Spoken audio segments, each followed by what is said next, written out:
फुटते किरनिया सिसिया करेली चरचवा कि आई हो जैताना। शिव गुरु बसहा चढ़ी दर सन दिखाई हो जैताना। शिव गुरु बसहा चढ़ी दर सन देख हो जैताना। भंगिया धतुरवा के भोगवा लगवनी की खाई हो जैतना। शिव गुरु बस चढ़ी दर्शन दिखाई हो जैतना। शिव गुरु बस चढ़ी दर दिखाई हो जैतना।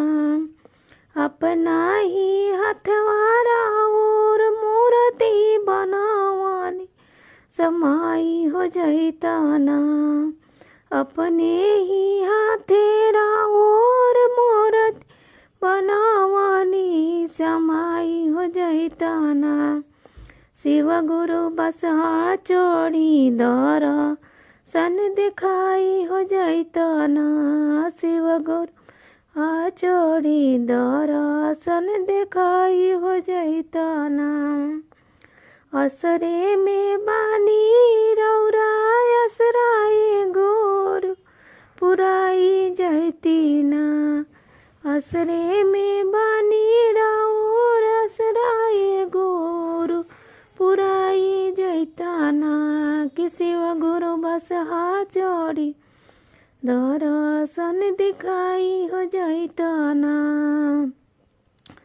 पहनी कंगनवा गुरु धर्म के रहिया तराई देतना।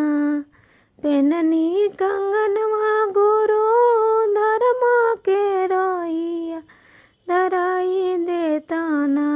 कि शिव गुरु बसा चढ़ी सन दिखाई देताना।